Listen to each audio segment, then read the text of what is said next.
जय माता दी। आप सभी पर माँ भगवती की कृपा सदा बनी रहे। नवरात्रि के पहले दिन श्री दुर्गा सप्तशती का पाठ अत्यंत महत्वपूर्ण है, विशेष रूप से उन व्यक्तियों के लिए जो जीवन की कठिनाइयों और दुखों का सामना कर रहे हैं। इस समय विशेष रूप से शक्ति और शांति की प्राप्ति के लिए दुर्गा सप्तशती के पहले अध्याय का पाठ किया जाता है। श्री दुर्गा सप्तशती, जिसे चंडी पाठ भी कहते हैं, विशेष रूप से संकट और दुखों से मुक्ति पाने के लिए पढ़ा व सुना जाता है। इस पाठ को पढ़ने से मनुष्य की सारी बाधाएं और कठिनाइयां दूर हो जाती हैं। जीवन में सुख, शांति, समृद्धि का आगमन होता है। पाठ की शुरुआत करने से पहले मन और आत्मा को शुद्ध करने का प्रयास करें। स्नान करें और स्वच्छ वस्त्र धारण करें, जिससे आप पूरी तरह से पूजा और पाठ में समर्पित रह सके। देवी की पूजा करते समय पूर्ण श्रद्धा और भक्ति रखें। उनके चरणों में समर्पण और आस्था से ये पाठ प्रभावी होता है। पाठ शुरू करने से पहले एक दृढ़ संकल्प लें कि आप इस पाठ के माध्यम से अपने दुखों का निवारण और पापों से मुक्ति चाहते हैं। देवी से प्रार्थना करें कि वे आपके जीवन में सुख और शांति की कृपा करें। श्री दुर्गा सप्तशती का पाठ 13 अध्यायों में विभाजित किया गया है। ये सुनिश्चित करें कि आप इसे सही विधि से और पूरी श्रद्धा के साथ पढ़ें। प्रिय भक्तजनों, आज से आप हमारे इस चैनल पर हर दिन नियम से श्री दुर्गा सप्तशती का पाठ सुनेंगे। इसलिए आपसे अनुरोध है कि इन अध्यायों को आप अंतिम अध्याय तक पूरा अवश्य सुनें। आज के अध्याय शुरू करने से पहले हम सब मिलकर माँ भगवती का ध्यान और प्रार्थना करते हैं।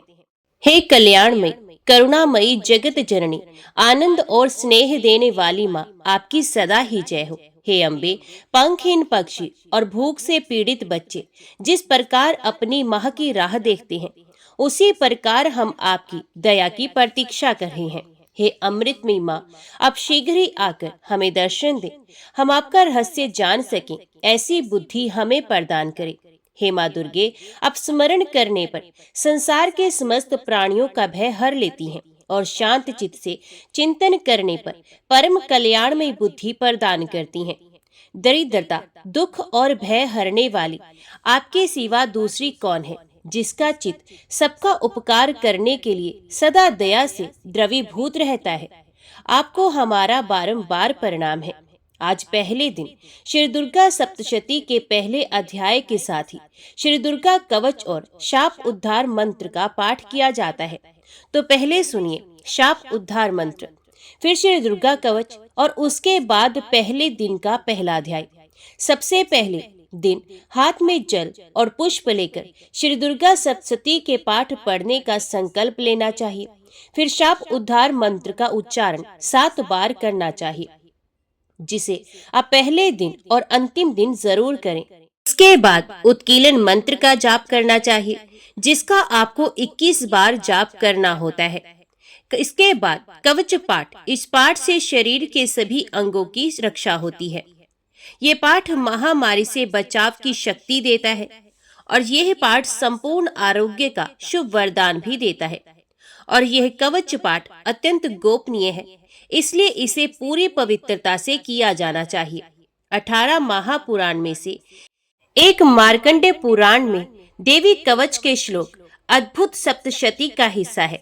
देवी कवच को भगवान ब्रह्मा जी ने ऋषि मार्कंडेय को सुनाया था। महर्षि मार्कंडेय जी बोले, हे पितामह, संसार में जो गुप्त हो और जो मनुष्यों की सब प्रकार से रक्षा करता हो और जो आपने किसी को आज तक नहीं बताया हो, वे कवच मुझे बताइए। श्री ब्रह्मा जी ने कहा, अत्यंत गुप्त व सब प्राणियों की भलाई करने वाला कवच मुझसे सुनो। प्रथम शैलपुत्री, दूसरी ब्रह्मचारिणी, तीसरी चंद्र घंटा, चौथी कूष्मांडा, पांचवी सकंद माता, छठी कात्यायनी, सातवीं काल रात्रि, आठवीं महागौरी तथा नववीं सिद्धिदात्री, ये देवी के 9 मूर्तियां हैं। ये नव दुर्गा कहलाती हैं। आग में जलता हुआ, रण में शत्रु से घिरा हुआ, विषम संकट में फंसा हुआ मनुष्य यदि दुर्गा के नाम का स्मरण करे तो उसको कभी भी हानि नहीं होती। रण में उसके लिए कुछ भी आपत्ति नहीं होती और ना उसे किसी प्रकार का दुख या डर ही होता है। हे देवी, जिसने श्रद्धा पूर्वक तुम्हारा स्मरण किया है, उसकी वृद्धि होती है, और जो तुम्हारा चिंतन करते हैं उनकी तुम निस्संदेह रक्षा करने वाली हो। चामुंडा प्रेत पर, वाराही भैंसे पर, रुद्री हाथी पर, वैष्णवी गरुड़ पर अपना आसन जमाती हैं। माहेश्वरी बैल पर, कौमारी मोर पर और हाथ में कमल लिए हुए विष्णु प्रिया लक्ष्मी जी कमल के आसन पर विराजती हैं। बैल पर बैठी हुई ईश्वरी देवी ने श्वेत रूप धारण कर रखा है और सब प्रकार के आभूषणों से विभूषित ब्राह्मी देवी हंस पर बैठती हैं। और इस प्रकार ये सब देवियां सब प्रकार के योगों से युक्त और अनेक प्रकार के रत्न धारण करती हैं। भक्तों की रक्षा के लिए संपूर्ण देवियां रथ में बैठी तथा क्रोध में भरी हुई दिखाई देती हैं, तथा चक्र, गदा, शक्ति, हल और मूसल, खेटक और तोमर, परशु तथा पाश, भाला और त्रिशूल एवं उत्तम शारंग आदि शास्त्रों को दैत्यों के नाश के लिए और भक्तों की रक्षा करने के लिए और देवताओं के कल्याण के लिए धारण करती हैं। हे महारौद्र, अत्यंत घोर पराक्रम, महान बल और महान उत्साह वाली देवी, तुमको मैं नमस्कार करता हूँ। हे देवी, तुम्हारा दर्शन दुर्लभ है तथा आप शत्रुओं के भय को बढ़ाने वाली हैं। हे जगदम्बिके, मेरी रक्षा करो। पूर्व दिशा में इंद्र शक्ति ऐन्द्री मेरी रक्षा करे। अग्नि कोण में अग्नि शक्ति, दक्षिण दिशा में वाराही देवी तथा नृत्य कोण में खड्ग धारिणी देवी मेरी रक्षा करे।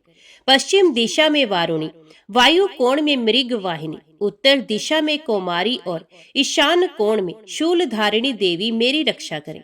ब्राह्मणी ऊपर की ओर से मेरी रक्षा करे और वैष्णवी देवी नीचे की ओर से मेरी रक्षा करे। और इसी प्रकार शब पर बैठी चामुंडा देवी दसों दिशाओं में मेरी रक्षा करे। जया देवी आगे, विजया देवी पीछे की ओर से मेरी रक्षा करे। अजिता बाईं ओर से, अपराजिता दाहिनी ओर मेरी रक्षा करे। उधोतनी देवी शिखा की रक्षा करे तथा उमा मेरे मस्तक पर विराजमान होकर मेरी रक्षा करे। इसी प्रकार ललाट की मालाधारी देवी रक्षा करे और शिवनी देवी मेरी भौहों का संरक्षण करे। भौहों के मध्य भाग में त्रिनेत्रणा, नथुनों की यमघंटा देवी रक्षा करे। नेत्रों के मध्य में शंखनी देवी और द्वारवासिनी देवी कानों की रक्षा करे।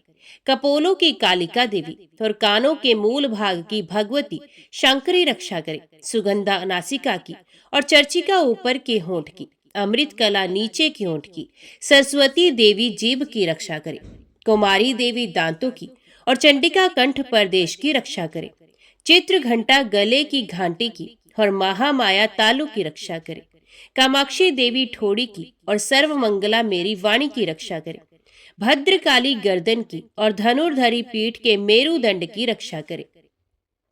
कंठ के बाहरी भाग की नीलग्रीवा और कंठ की नली की नलकूबरी रक्षा करे। दोनों कंधों की खड़गनी और वज्रधारणी मेरी दोनों बाहों की रक्षा करे। दोनों हाथों की दंडनी और उंगलियों की रक्षा अंबिका देवी करे। शूलेश्वरी देवी संपूर्ण नखों की, कुलेश्वरी देवी मेरी कुक्षी की रक्षा करे। महादेवी दोनों स्तनों की और शोक विनाशिनी देवी मन की रक्षा करे। ललिता देवी हृदय की और शूल धारिणी उदर की रक्षा करे। कामिनी देवी नाभि की, गृहेश्वरी गृह भाग की, पूतना और कामिका लिंग की और महेशवाहिनी गुदा की रक्षा करे। संपूर्ण कामनाओं को पूर्ण करने वाली महाबला देवी दोनों जंघाओं की रक्षा करे। विंध्यवासिनी दोनों घुटनों की और तेजसी देवी दोनों पांवों के पृष्ठ भाग की, श्रीधरी पांवों की उंगलियों की, तलवासिनी तलुओं की, दंश्राकाली देवी नखों की, ऊर्ध्व केशनी केशों की, बाघेश्वरी वाणी की रक्षा करे। रोमावलियों के छिद्रों की, कोवेरी और त्वचा की बागेश्वरी देवी रक्षा करे। पार्वती देवी रक्त, मज्जा, वसा, मांस, हड्डी की रक्षा करे। आंतों की कालरात्रि देवी, पित्त की मुक्तेश्वरी देवी, पद्मावती कमल कोश की, चूड़ामणि कफ की रक्षा करे। ज्वालामुखी नसों के जल की रक्षा करे। अभेद्या देवी शरीर के सब जोड़ों की रक्षा करे।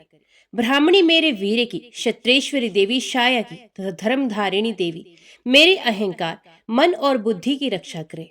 प्राण अपान, व्यान उदान और समान की वज्रहस्ता देवी रक्षा करे।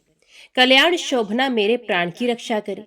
रस, रूप, गंध, शब्द और स्पर्श इन विषयों का अनुभव करते समय योगिनी देवी मेरी रक्षा करे तथा सत्वगुण, रजोगुण और तमोगुण की रक्षा नारायणी देवी करे।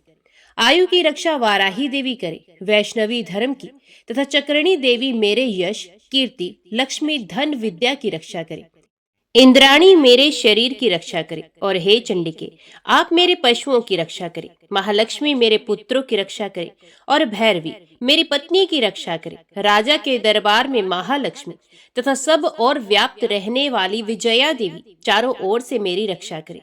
जो स्थान रक्षा से रहित हो और कवच में रह गया हो, उसकी पापों का नाश करने वाली जयंती देवी मेरी रक्षा करे।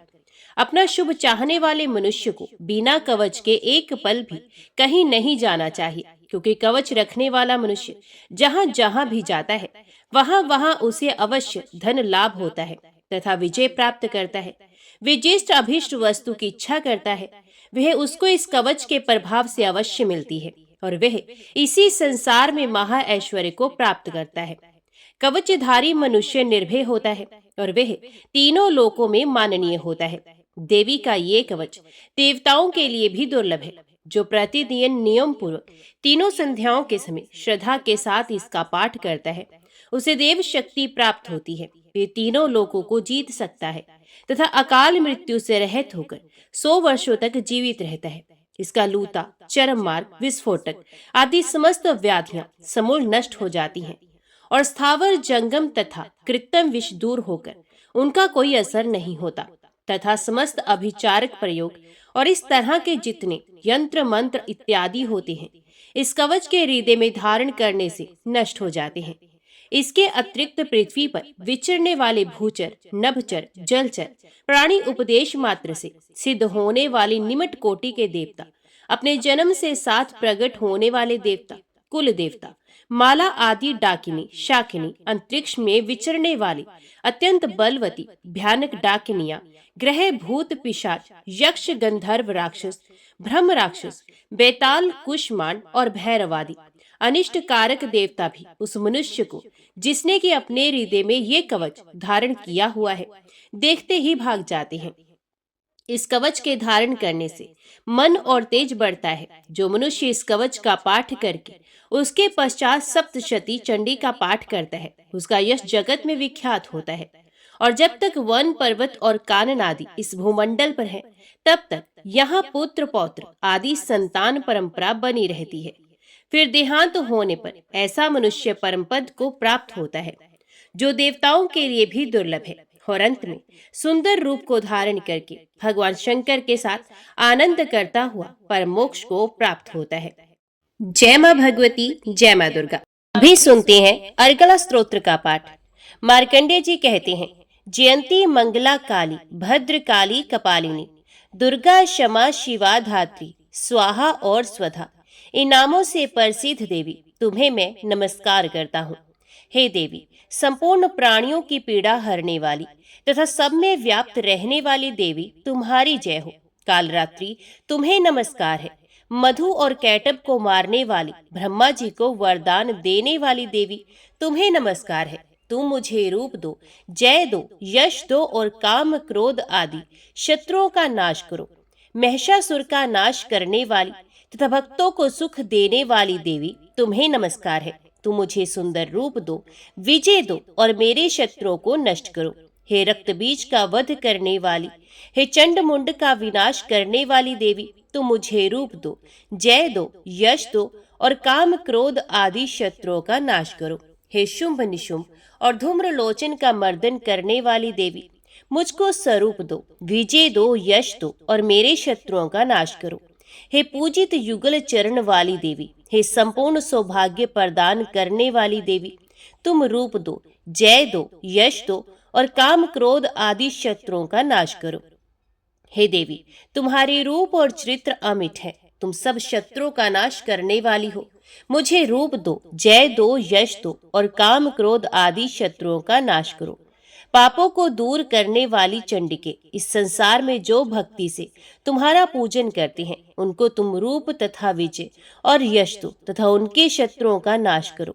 रोगों का नाश करने वाली चंडिके, जो भक्ति पूर्वक तुम्हारी स्तुति करते हैं उन्हें रूप दो, जय दो, यश दो और उनके काम क्रोध आदि शत्रुओं का नाश करो। हे चंडिके, इस संसार में जो भक्ति पूर्वक तुम्हारी पूजा करते हैं उन्हें रूप दो, जय दो, यश दो और उनके काम क्रोध आदि शत्रुओं का नाश करो। हे देवी, मुझे सौभाग्य दो, आरोग्य दो, परम सुख दो, रूप दो, जय दो, यश दो और मेरे काम क्रोध आदि शत्रुओं का नाश करो। हे देवी, जो मुझसे बैर रखते हैं उनका नाश करो और मुझे अधिक बल प्रदान कर रूप, जय और यश दो और मेरे शत्रुओं का संहार करो। हे देवी, मेरा कल्याण करो और मुझे उत्तम संपत्ति प्रदान करो। रूप दो, जय दो, यश दो और काम क्रोध आदि शत्रुओं का नाश करो। हे देवता तथा राक्षसों के मुकुट रत्नों से स्पर्श किए हुए चरणों वाली हे देवी, हे अंबिके, मुझे स्वरूप दो, विजय तथा यश दो और काम क्रोध आदि शत्रुओं का नाश करो। हे देवी, अपने भक्तों को विद्वान, कीर्तिवान और लक्ष्मीवान बनाओ और उन्हें रूप दो, जय दो, यश दो और उनके काम क्रोध आदि शत्रुओं का नाश करो। हे प्रचंड दैत्यों के अभिमान का नाश करने वाली चंडिके, मुझ शरणागत को रूप दो, जय दो, यश दो और मेरे काम क्रोध आदि शत्रुओं का नाश करो। हे चार भुजाओं वाली अम्बा, हे ब्रह्मा द्वारा प्रशंसित परमेश्वरी, मुझे रूप दो, जय दो, यश दो और मेरे क्रोध आदि शत्रुओं को नष्ट करो। निरंतर भक्ति से भगवान विष्णु से सदा स्तुति की हुई अंबिके, मुझे रूप दो, जय दो, यश दो और मेरे शत्रुओं को नष्ट करो। हिमाचल कन्या पार्वती के पति महादेव जी के द्वारा प्रशंसित होने वाली परमेश्वरी, मुझे रूप दो, जय दो, यश दो और मेरे शत्रुओं का नाश करो। इंद्राणी के पति इंद्र के द्वारा सद्भाव से पूजित होने वाली परमेश्वरी, मुझे तुम रूप दो, जय दो, यश दो और काम क्रोध आदि शत्रुओं का नाश करो। प्रचंड भुजदंड से दैत्यों के घमंड का नष्ट करने वाली देवी, मुझे रूप दो, जय दो, यश दो और मेरे शत्रुओं का नाश करो। हे देवी, तुम अपने भक्तों को सदा असीम आनंद प्रदान करती हो, मुझे रूप, जय, यश दो और मेरे काम क्रोध आदि शत्रुओं का नाश करो। हे देवी, मेरी इच्छा अनुसार चलने वाली सुंदर स्त्री मुझे प्रदान करो, जो कि संसार सागर से तारने वाली तथा उत्तम कुल में उत्पन्न हुई हो।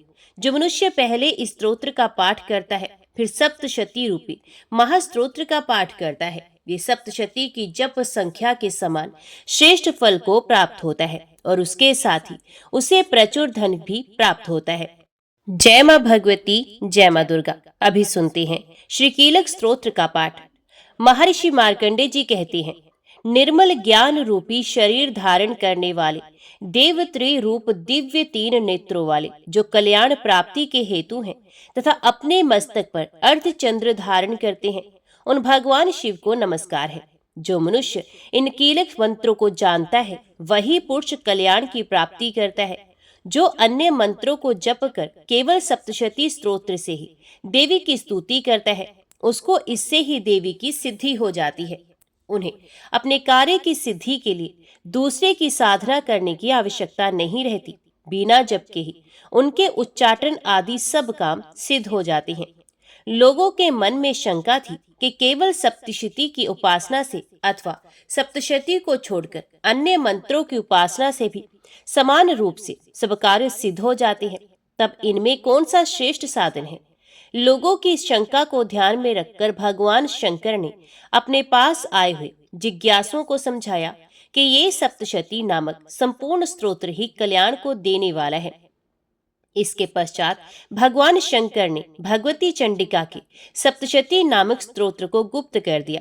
अतः मनुष्य इसको बड़े पुण्य से प्राप्त करता है। जो मनुष्य कृष्ण पक्ष की 14 अथवा अष्टमी को एकाग्रचित होकर देवी को अपना सर्वस्व समर्पित करता है और फिर उसे प्रसाद रूप में ग्रहण करता है, उस पर दुर्गा माता प्रसन्न होती हैं अथवा नहीं होती हैं। इस प्रकार सिद्धि के प्रतिबंधक रूप कील के द्वारा भगवान शंकर ने स्तोत्र को कीलित कर रखा है। जो पुरुष इस सप्तशती को निष्कीलन करके नित्य पाठ करता है, ये सिद्ध हो जाता है।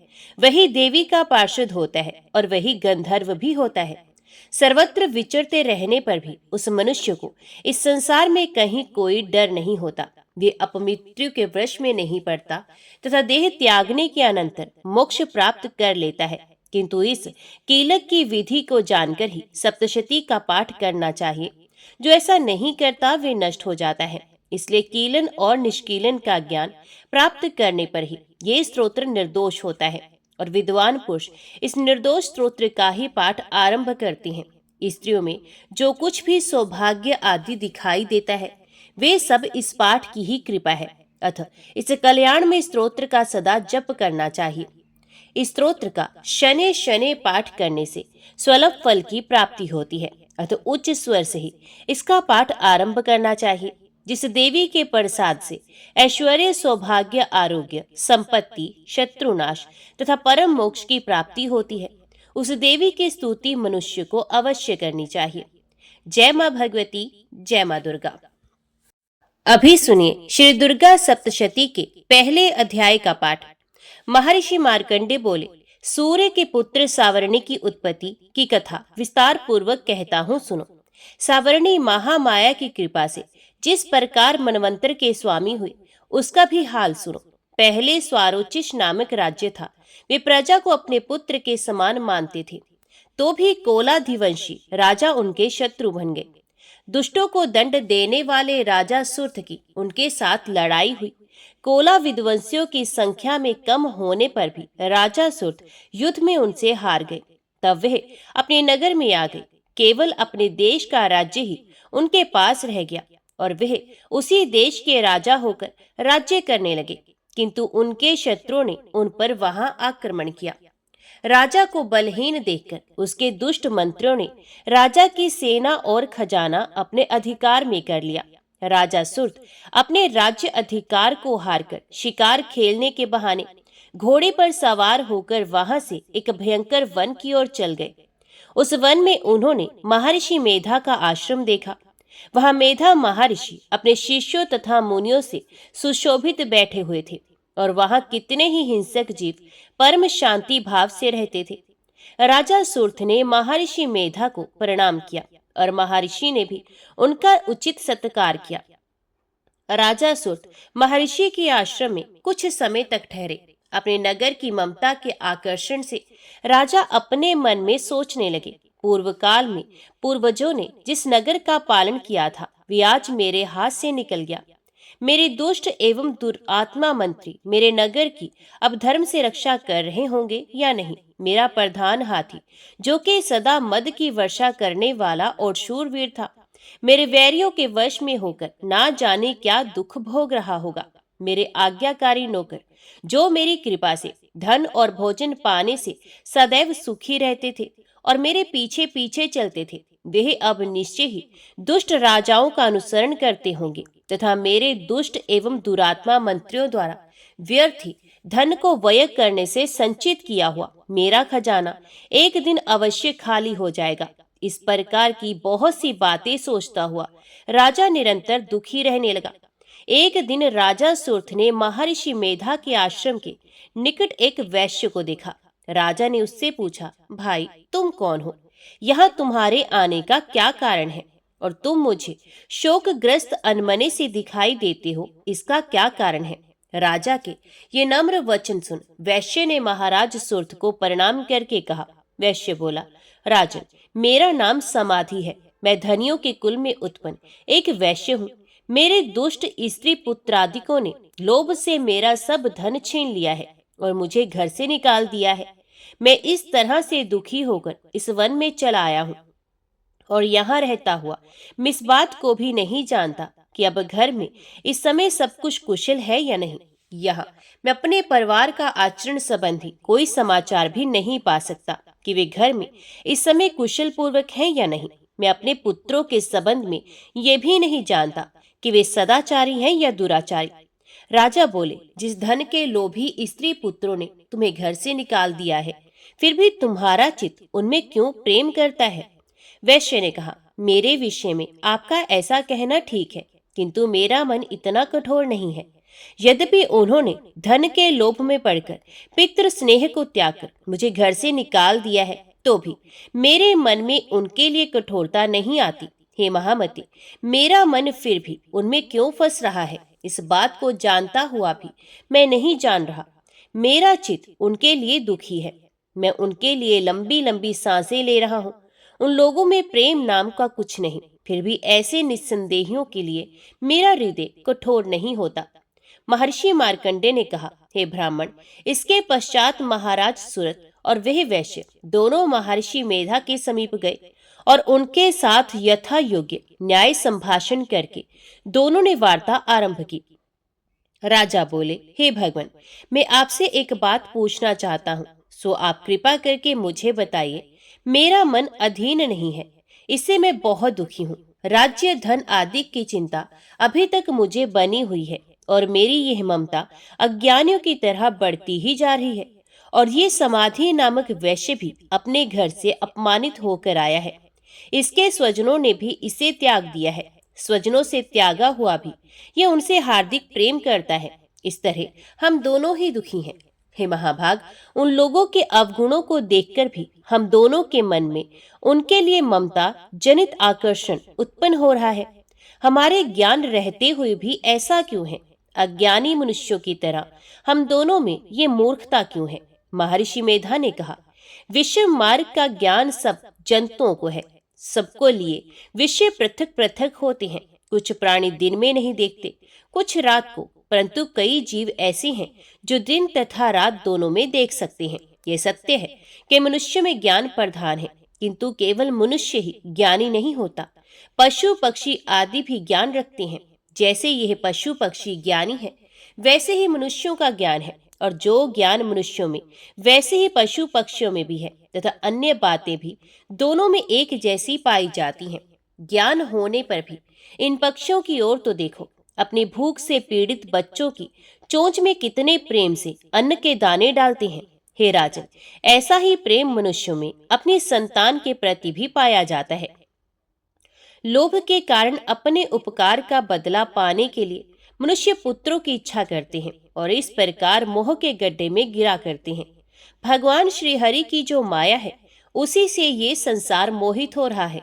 इसमें आश्चर्य की कोई बात नहीं, क्योंकि वह भगवान विष्णु की योग निद्रा है। ये माया ही तो है जिसके कारण संसार मोह में जकड़ा हुआ है। यही महामाया भगवती देवी ज्ञानियों के चित्त को बलपूर्वक खींचकर मोह में डालती हैं और उसी के द्वारा संपूर्ण जगत की उत्पत्ति होती है। यही भगवती देवी प्रसन्न होकर मनुष्यों को मुक्ति प्रदान करती हैं। यही संसार के बंधन का कारण है तथा संपूर्ण ईश्वरों की भी स्वामिनी है। महाराज सुर्थ ने पूछा, भगवान, वे देवी कौन सी है जिसको आप महामाया कहते हैं? हे ब्राह्मण, वे कैसे उत्पन्न हुई और उसका कार्य क्या है? उसके चरित्र कौन कौन से हैं? प्रभु, उसका स्वभाव, उसका प्रभाव कैसा है? जैसा स्वरूप हो वे सभी कृपा कर मुझसे कहिए, मैं आपसे सुनना चाहता हूँ। महर्षि मेधा बोले, राजन, वे देवी तो नित्य स्वरूप है।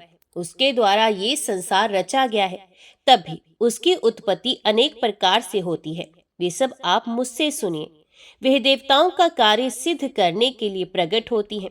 उस समय वह उत्पन्न हुई कहलाती हैं। संसार को जल में करके जब भगवान विष्णु योग निद्रा का आश्रय लेकर शेष शैया पर सो रहे थे, तब मधु कैटभ नामक के दो असुर उनके कानों के मैल से प्रकट हुए और वे श्री ब्रह्मा जी को मारने के लिए तैयार हो गए।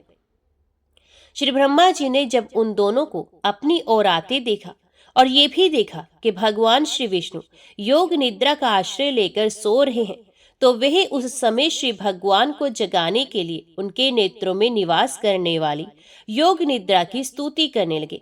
श्री ब्रह्मा जी ने कहा, हे देवी, तुम ही स्वाहा, तुम ही स्वधा और तुम ही वष्टकार हो। स्वर भी तुम्हारा ही स्वरूप है। तुम ही जीवन देने वाली सुधा हो। नित्य अक्षर परम में आकार, उकार, मकार, इन तीनों में माताओं के रूप में तुम ही स्थित हो। इनके अतिरिक्त जो बिंदु पद अर्ध मात्रा है, जिसका के विशेष रूप से उच्चारण नहीं किया जाता, हे देवी, वे भी तुम ही हो। हे देवी, संध्या, सावित्री तथा परम जननी भी तुम ही हो। तुम इस विश्व को धारण करने वाली हो। तुमने ही इस जगत की रचना की है और तुम ही इस जगत का पालन करने वाली हो। तुम ही कल्प के अंत में सबको भक्षण करने वाली हो। हे देवी, जगत की उत्पत्ति के समय तुम सृष्टि रूपा होती हो, पालन काल में स्थिति रूपा होती हो और कल्प के अंत में संहार रूप धारण कर लेती हो। तुम ही महाविद्या, महामाया, महामेधा, महारात्रि और मोहरात्रि हो।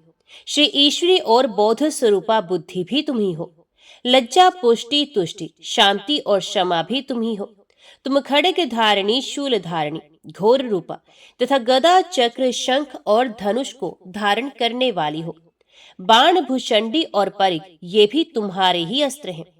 तुम सौम्य और सौम्यतर हो। यही नहीं बल्कि जितनी भी सौम्य तथा सुंदर वस्तुएं इस संसार में हैं, उन सबसे बढ़कर सुंदर तुम हो। पर और अपर सबसे पर रहने वाले सुंदर तुम ही हो। हे सर्व स्वरूपे देवी, जो भी सत्य असत्य पदार्थ हैं, उनमें जो शक्ति है वे भी तुम ही हो। ऐसी अवस्था में भला तुम्हारी स्तुति कौन कर सकता है। इस संसार की सृष्टि, पालन और संहार करने वाले जो भगवान हैं, उनको भी जब तुमने निद्रा के वशीभूत कर दिया है, तो फिर तुम्हारी स्तुति कौन कर सकता है। मुझे, भगवान विष्णु तथा भगवान शंकर को शरीर धारण कराने वाली भी तुम ही हो। तुम्हारी स्तुति करने की शक्ति किसमें है। हे देवी, तुम तो अपने इन उदार प्रभावों के कारण ही प्रशंसनीय हो। मधु और कैटभ जो भयंकर असुर है, इन्हें मोह में डाल दो और श्रीहरि भगवान विष्णु को भी जल्दी जगा दो और उनमें इनको मार डालने की बुद्धि भी उत्पन्न कर दो। महर्षि मेधा बोले, हे राजन, जब श्री ब्रह्मा जी ने देवी से इस प्रकार स्तुति करके भगवान को जगाने तथा मधु और कैटभ को मारने के लिए कहा, तो वह भगवान श्री विष्णु के नेत्र, मुख, नासिका, बाहु, हृदय और वक्षस्थल से निकल ब्रह्मा जी के सामने खड़ी हो गई। उनका ऐसा करना था कि भगवान श्री हरि तुरंत जाग गए और उन दोनों अस्त्रों को देखा, जो कि अत्यंत बलवान तथा पराक्रमी थे और मारे क्रोध के जिनके नेत्र लाल हो रहे थे और जो ब्रह्मा जी का वध करने के लिए तैयार थे। तब क्रुद्ध हो उन दोनों दुरात्मा असुरों के साथ भगवान श्रीहरि पूरे 5000 वर्ष तक लड़ते रहे। एक तो वे अत्यंत बलवान तथा पराक्रमी थे, दूसरे महामाया ने भी उन्हें मोह में डाल रखा था। अतः वे श्री भगवान से कहने लगे, हम दोनों तुम्हारी वीरता से अत्यंत प्रसन्न हैं, तुम हमसे कोई वर मांगो। भगवान ने कहा, यदि तुम मुझ पर प्रसन्न हो तो अब तुम मेरे हाथों से मारे जाओ। बस इतना सा ही वर मैं तुमसे मांगता हूँ, यहाँ दूसरे वर से क्या प्रयोजन। महर्षि मेधा बोले, इस तरह से जब वे धोखे में आ गए और अपने चारों ओर जल ही जल देखा, तो भगवान श्री हरि से कहने लगे, जहाँ पर जल ना हो, सूखी जमीन हो, उसी जगह हमारा वध कीजिए। महर्षि मेधा कहती हैं, तथास्तु कहकर भगवान श्री हरि ने उन दोनों को अपनी जांघ पर लिटाकर उन दोनों के सर काट डाले। इस तरह से यही देवी श्री ब्रह्मा जी के स्तुति करने पर प्रकट हुई थी। अब तुमसे उनके प्रभाव का वर्णन करता हूँ, सो सुनो। जय मां भगवती, जय मां दुर्गा। यहाँ पर श्री दुर्गा सप्तशती पाठ का पहला अध्याय समाप्त हुआ। इसके आगे का अध्याय आप सभी अगली वीडियो में जरूर सुनिएगा। तो आज की वीडियो में इतना ही। उम्मीद करती हूँ वीडियो आपको पसंद आई होगी। वीडियो पसंद आई हो तो वीडियो को लाइक और चैनल को सब्सक्राइब जरूर कीजिएगा। जय माता दी लिखकर कमेंट बॉक्स में अपनी हाजिरी और अपने सुझाव देना ना भूलेगा। तो मिलते हैं अगली कथा अगली वीडियो के साथ। तब तक के लिए देखते व सुनते रहिए। जय मां कंजक, जय माता दी।